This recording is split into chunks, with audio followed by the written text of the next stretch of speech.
And welcome back. It's SpinTV's coverage of the second round, the lead card, the final major of the 2019 season. It's the United States Disc Golf Championship. I'm Jamie Thomas, and again, alongside Ken Climo, to take you through the back nine of the Winthrop Arena. Champ, we are 27 holes in, and we are no closer than we were previously to figuring out who's going to take this thing home, but it's been exciting so far. It definitely has. They couldn't really ask for better wind conditions out here. This course is really tough when it gets a little bit windy, and it's almost impossible when it gets really windy. So these players are benefiting from some low wind conditions, but the heat, that's another factor.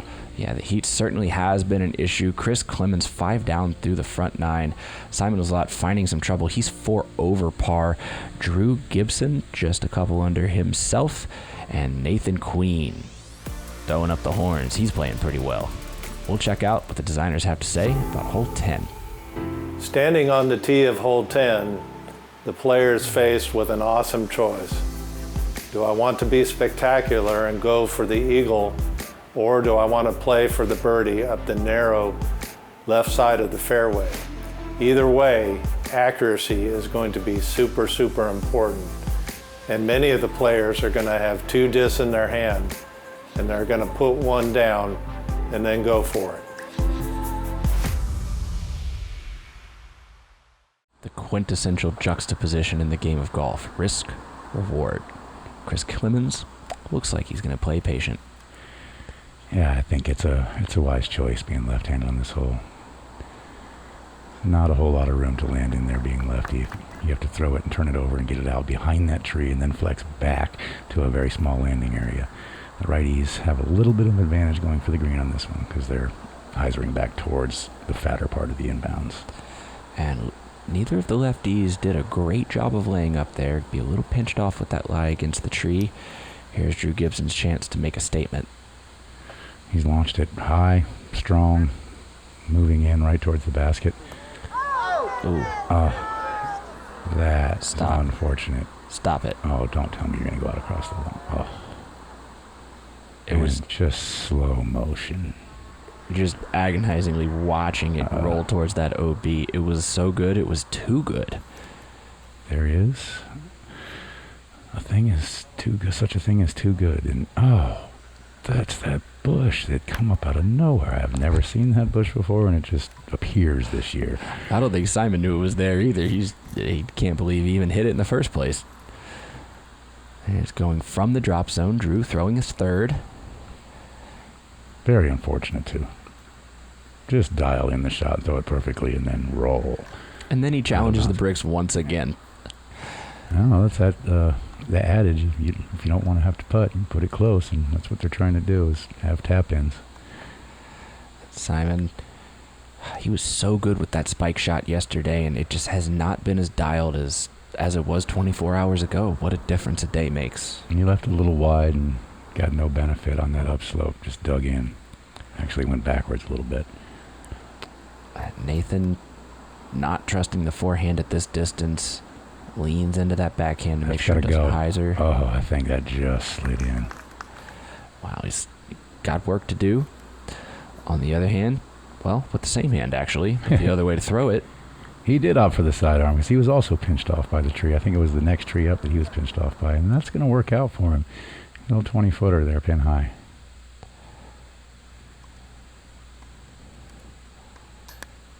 Dead on line, just a bit low. This hole does have a slight drop off when you're putting from the direction Nathan was putting, so if you airball it, it can go a good ways. And Simon was putting back up the hill there, and he put a lot of speed on that to make it go that far past. Yeah, he was... good thing that he was on the low side of that basket when he airballed, but he does make the comebacker. Clemens solid on the putting green, as he has been all tournament so far. This course definitely asks a lot of you physically and mentally. So if you can sit there and make every putt you look at, it makes the mental part way easier for the rest of the course. And it is bright and hot out there. We'll take a break and we'll be right back. Big changes this year. The biggest come from holes 1 and 2 are no more. Now the opening to Winthrop Gold will be handled by holes 3 and 4 last year, which are holes 1 and 2 this year. The course has a bit more bite than ever from the start. Bite or bark. Not sure what's worse here at Winthrop, but both of them can get you as we move on to hole number 11. Right to left sloping green on this one. We were talking about the lefty advantage on this yesterday, champ. Yeah, you kind of want to be right where the drone's flying right now if you're a lefty. Yeah, there's most of this whole fairway does slope right to left, but there is a little bit of a tabletop along the right side, along this hedgerow there, so it's fairly flat up there, and your disc will stop. But if you're anywhere on these slopes, the disc can move quite a bit after it hits the ground. And you can see that left side OB, I should say the downhill OB from the pin, that's dangerously close. It is. I think it's still on the slope, so anything it travels to the bottom of the slope is going to find its way out of bounds. That's tucked into the bush end there. Those hedges are so much bigger than they used to be. It's a lot tougher to get in there and play out of. And it's tough to see exactly where they end, too, so getting around that corner to where the drop zone is, if any of these players do find out of bounds, Nathan Queen's going to have almost the drop zone shot there. Just 20, 25 more feet on that throw than Chris had, and it's going to put him in a lot better position. And Drew Gibson lining up the big gun once again. Full rip on this one. Oh, it's cruising down to the left. He's got to carry enough distance to get safe down this direction. Oh, he's got plenty of it. Look, he almost goes OB long on the other side. And wow, it's bonus that you can just get down that hill a little bit so you're not throwing downhill at the pin on your second. Yeah, definitely being a right-handed backhand player, he's going to love that spot. He's throwing uphill. Oh, Simon's not standing this one up quickly enough. Oh, that's heading to the road, folks. Great dodge by the spectator, but I'm sure Simon secretly wishes maybe the guy wasn't so quick and could help him out. Because if you do stay inside the sidewalk, you have a chance to be in bounds. But I think he was right in the middle of the OB area when it went across the line, so either way, I think it was going to be out. And either way, he will go to the drop zone. Chris with a good little escape shot there, taking the medicine, as we say. Yeah, that's about all he could do from there. Nathan's got this one on a nice floaty line. Sit soft. There's that little bit of movement we talk about on this green, but being lefty, his movement was uphill instead of downhill. He's been so good at just playing a measured game, not getting ahead of himself, not letting the moment get too big. I mean, I know it's still early, but it's still a major championship, and it's impressive to see him play like that. Yeah, these guys are in a space they've never been before, and it's good to see them handling the pressure. Simon along the basket, putting back uphill. Here's Chris just looking to get up and down, move on with a par. That's a beautiful shot. Minimize the damage from the bush and get out of there with a par. Pars aren't going to kill you. And we're just now getting to Drew Gibson's drive on this hole. Wow. He's softened that approach a little bit and almost slid across the line, but he's got it to stick. So he's inside the circle. Should be converting that one into a birdie.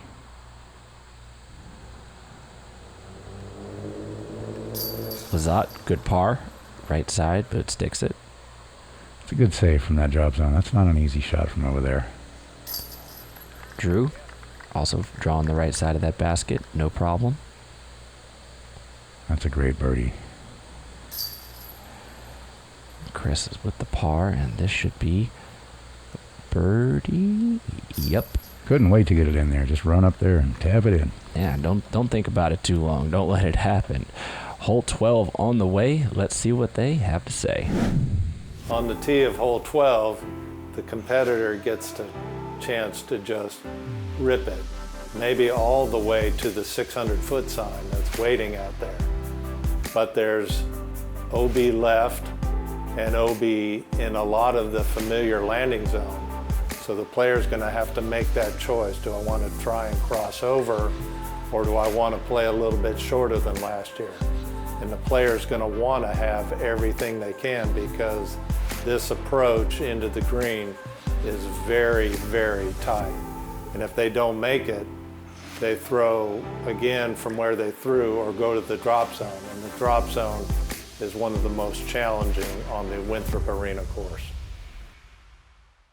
You heard it from the man himself. Stroke and distance just to be a little more punitive on this hole. Yeah, this hole was pretty long as a par 4 standards go anyway, and they've made it even tougher with the addition of the out-of-bounds area that creeps in over top of the ridge. And if you're a shorter thrower, this hole just became immensely harder to birdie. If you've got the gun, say like a Drew Gibson, and you can go right past the OB that crops out into the fairway into the bowl and have a relatively short second shot, and he's done just that. Look at the distance on that throw.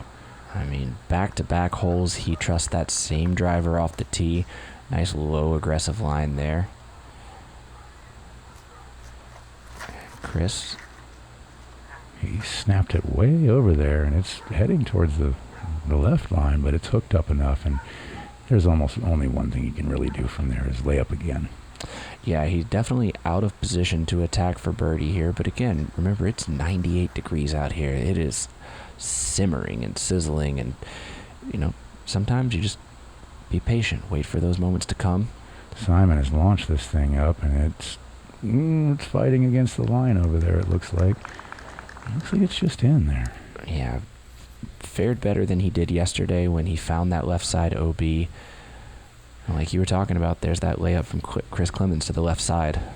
Yeah, it's smart. There's a lot of area inbounds over there, and it's a pretty easy upshot to save your par.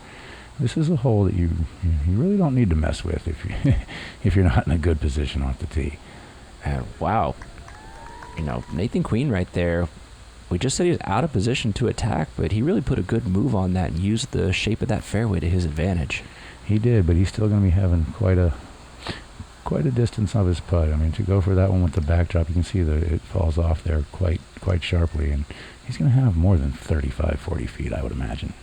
Simon going back to that spike shot again. Decent success. Drew holding that follow through. Needs to get across. I think that last little roll got him in there. Yeah, I can see the stake back there behind that. He's going to have an opportunity. He's going to want to take advantage of it, especially as we see Chris. He's conceded the par. Yeah, the bricks were friendly to him there. He didn't have a whole lot of speed, and he was using a putter. And it's generally when the drivers come in, they get that hard skip angles when they get the roll off those bricks. But putters and mid-ranges generally stick and don't do too much moving. Ooh, that putter stuck right there. Drew Gibson's happy to get that one. 2 birdies in a row to start out the tough stretch of this course here. And it's a time to get hot, The others are playing a little safer and put your distance to work. And Simon right there with him. 2 big throwers, card the big birdies there. There we go. He's going back the right way now. 3 under par, where Simon started the day at 7. And you got to look, Chris started at 8. He's now at 14. And this is not the hole that you want to be trying to find your confidence on. This is 8-8-8. The very famous par 5 on the back 9 here at the Winthrop Arena. Wide open fairway in this configuration. Pinches in the farther you go up the fairway, and then, as you can see, it gets very narrow at this point, and that's usually on your second shot. You're traveling through this area. And then it has a little landing area off to your left-hand side here, which is ideal for the second shot and gives you an open run right to the basket, either position it's in. They're in the same line. One's just short near the curb and one is long near the back curb. One thing that's scary about that back corner that's accessible to these players is the inconsistency of the ground. You've got the walking path, you've got some bald spots, you've got some grassy spots. Some humps and some bumps, and yeah, it's all kinds of fun stuff. That landed out of bounds and skipped back inbounds. He's pretty fortunate. That could have stuck and just rolled sideways, and he wouldn't have been liking that result. Power player's advantage right there. Simon's got this one skied up. He needs to get down. He threw it a little too high. It's getting, there's some weeds and trees on the left that you don't want to get stuck up in, and he's just outside of, but he's not going to have a great run up. Yeah, on the fringe, going to mess with the feet on the approach. Nathan Queen plays it way away from the out of bounds, which is smart. There's a lot of room over there. No reason to get too close. He needed that much room, and that thing got within 10, 12 feet of the path there. But you have to go all the way across the path, I think, to be out of bounds. He judged the stability of that disc very well here, and this is where Chris Clemens is showing why he's the highest rated lefty in the world. He's got both spins. He played it away from the path with that big sidearm, and he could be a little more aggressive because he knew the turn was going back to the left at the end. Here's Nathan. Look like he's going to that back corner. I expect to see much more of this with the shorter pin. Yeah, because it sets up for a nice little putter shot across there where you can just base it and walk away with your birdie, and that's a great score on this hole.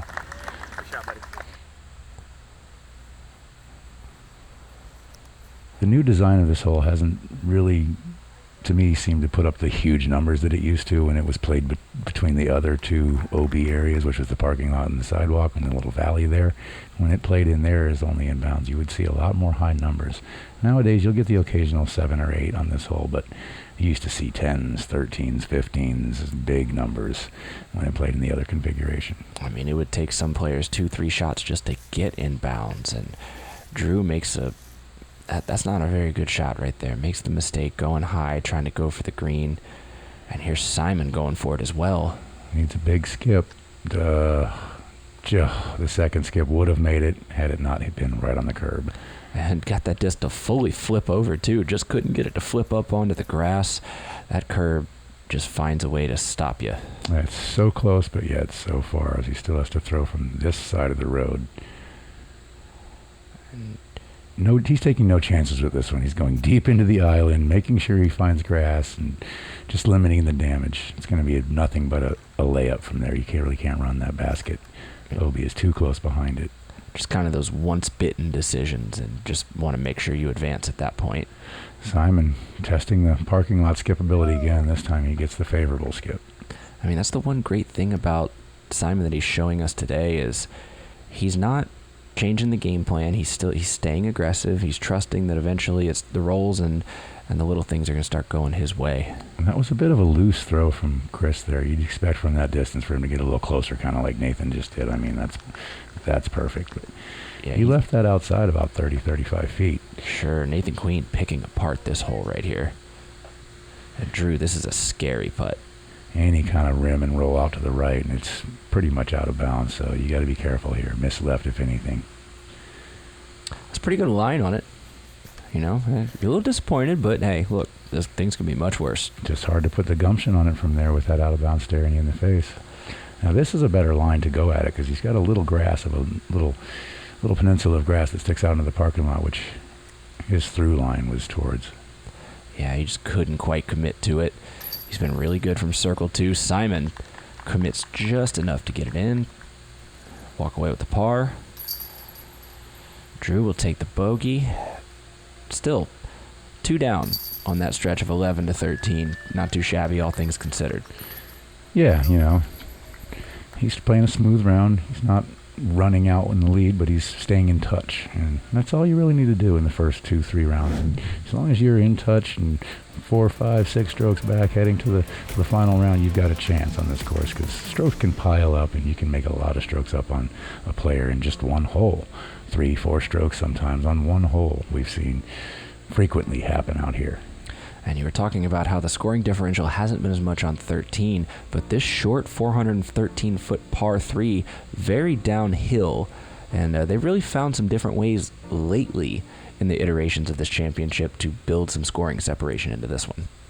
Yeah, they've raised the basket, they've tightened the hazard area around it, and this year they've added what looks like 4 large bales of hay, and that flirted with the hay bales, but very near the line. Looks like it came up a little short just by the way the dust flew. It didn't travel forward after it hit. Very difficult to tell. Simon looks like he doesn't like it. High early release. Didn't want to challenge. I guess, you know, sometimes it gets in your mind right at the end, right before you throw, that there's a lot of trouble down there. Maybe I shouldn't fully commit to this one. And that's what that looked like that was.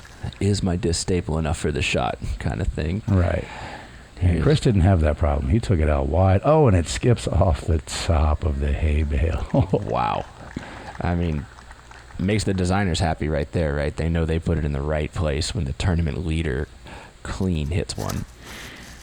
This is a route I would more expect from Simon to throw here, is the big highs are around the Magnolias because you're over inbounds the whole way through. And as long as your skip doesn't go too far to the left like this one's trying to, he gets the curl. It's the safest play, I think, for a righty backhand. Wow, and also the most likely ace play on this elevated pin. Drew running it. 50-50 ball there. Yeah, it's just too much trouble down there behind it to give it any more than that. Good kick. Solid catch. Oh, a little high sit. This green is steeper than the camera makes it look, and rollaways happen very quickly on this hole. Nathan has been leaving those circle 2 putts short. Actually got enough too much on that one. Yeah, Chris, he loves that one right there. That is a momentum putt. You know you're playing well when you can make that, even if it's for a bogey. Yeah, that basket almost seems like it's sitting on top of a house. It's so high when you're down on the low part of that green. And then Drew Gibson, similar putt to what we saw Paige Pierce birdie this hole with yesterday.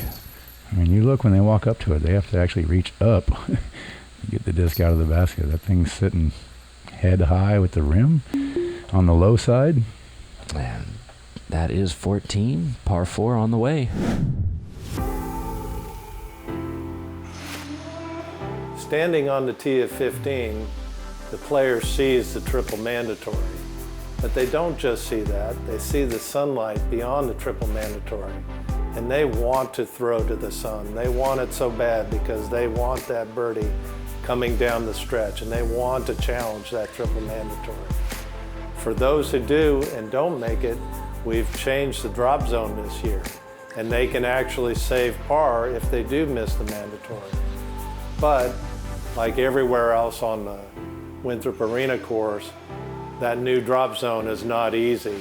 If they go for the birdie, they might miss it and actually be on their way to a double bogey. So birdie, par, bogey, or double bogey are all waiting on number 15. And putting that crossbar, making it the triple mandatory, just really makes getting up this fairway difficult. Yeah, this fairway's already pretty tight as it is. They've made it just a hair tighter with the left side Mando, but the crossbar definitely gets in your mind. And Chris getting some love from the course there. He was going to miss far to the right side and just kicks him back into a position that is not so damaging. Drew's caught the center of the right Mando tree and kicked dead in between there. It's not going to hurt him. And here's Simon looking to get something going late. Put a good move on it. Oh yeah, slipping past the, oh, beautiful little skip, and gets right into the garden spot. That's a beautiful shot. Nothing in the way from there, just a smooth little hyzer. And that nose angle on that low line shot, really impressive. This one's trying to get back.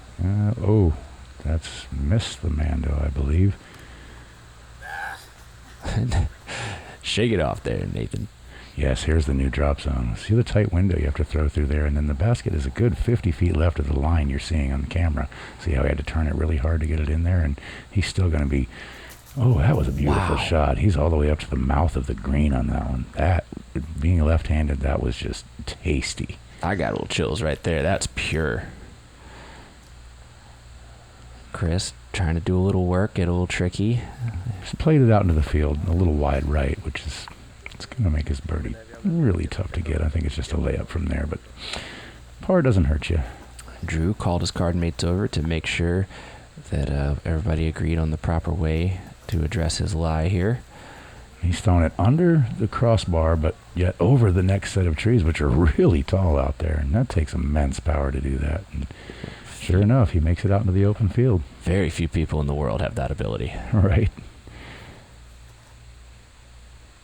And here is Simon.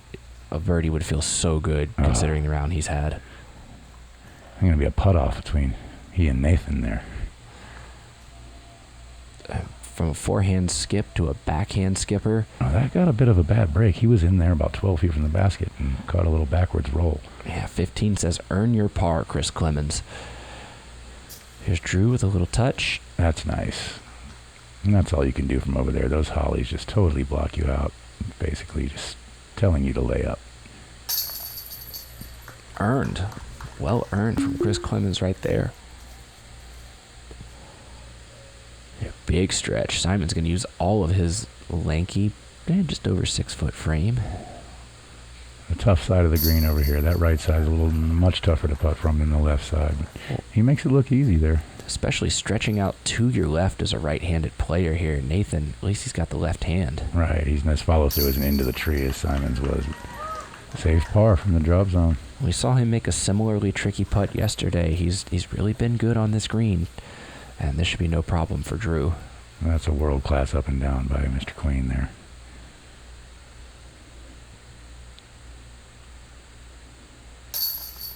There we go. He's going to get his par. Chris Clemons, 15 down. Nathan Queen, 12. Drew sitting 11. And Simon, 4 under. Needing to do some work. Hole 16, we saw Simon with the incredible roller shot yesterday. And again, we have 2 lefties, and we have Drew, who tends to like that kind of straight hyzer flip shot. I expect to see a variety on this very attackable downhill par 3. Yeah, I would think that Simon would just throw a mid-range straight at the basket here. It's 390 slightly downhill, and just put it on a frozen rope and let it slide up. But he chooses to throw that roller. I guess he just likes the way it moves left to right. And this is that same disc. I would expect the same shot we saw. He's definitely throwing the roller. It doesn't look like he's turned it over as much as he needed to. And, it got a really bad landing and kick to the left. And, watch out. Look at the players get out of the... Great job getting out of the way of that just so the disc could do what it's...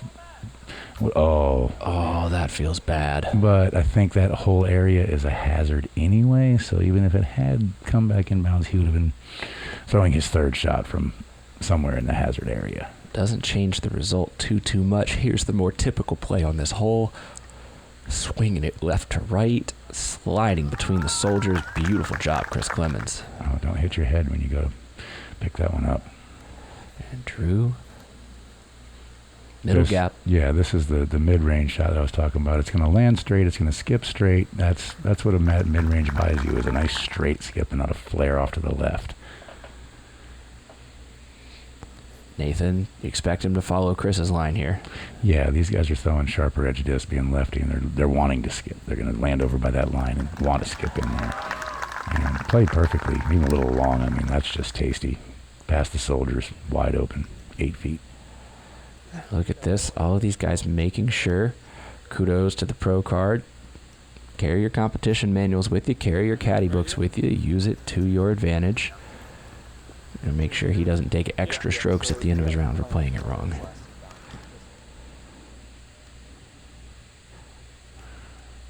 Annie line. Simon. Oh. Come on. And he just shrugs it off. Look at this. Little turnaround look at somebody. Whatever. All wrist. Just a little hop forward. That's pure wrist on that shot. That's just, again, one of the only people in the world that can pull that shot off. He's definitely a crowd pleaser, and he likes being the crowd pleaser. Oh, Simon Lizotte once again found a way to only throw 2 shots on this hole. He does take the 3 this time and somehow manages to almost upstage the 3 birdies by his card mates. Everybody else is birdieing, and he gets the most excitement out of it. Hey, if you can't beat him, make him cheer. That's right. And after the long walk up the hill, back to one of the most iconic holes, probably the most iconic island hole in all of disc golf. This is hole 17. 254 feet downhill.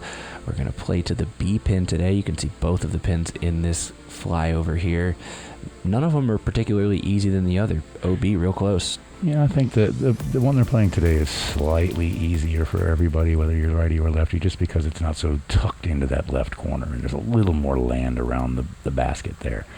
So these guys can go more at the chains and try and take an ace run, because an ace run ends up being a safe drive. Yeah, that was definitely going right at the chains here. Clemens just putting on a clinic right now. He's put that up a little too high and too much steepness. That needs... it hit the bails. No real chance for that one. Yeah, just a few more feet forward is all he was looking for. And this looks like a good correction early. A little flatter, a little lower, not as much angle, and sticks it right in there. And Drew, wondering why he didn't just go with that one in the first place? Hindsight's always 20/20. And always make your second putt at a birdie, right? That's right. Here's Nathan. That's got a good line on it, too. A chain high going by. Can't fault anything about that shot. going to have about a 25-footer for birdie. Two of the better left-handed players in the world battling to be the better left-handed player on the lead card right now. Simon's got that anti-putter again. Oh, this one's lining up nicely. Just tails off and catches the bottom part of the rim. That was 3 really close ace runs out of those 4 players there. Just a little kiss off the cage for Lizotte. When he gets a little wrist action on those putter shots, he is dangerous. There's Nathan. Nice putt. That is a good one to have right in this moment. Drew to save bogey. This is needed. You know, when you made a mistake already on this hole, you've got to hit your putt when you throw it in there. And that changes your disposition going into 18. Definitely. Bogey's way better than a double. It almost seems like it's 2 strokes better, even though it's only 1 stroke better. And Simon going to get a good birdie there, and all of a sudden, Simon's back to 5 down. He's fighting back into this thing. 1 more hole left. Join us on the other side.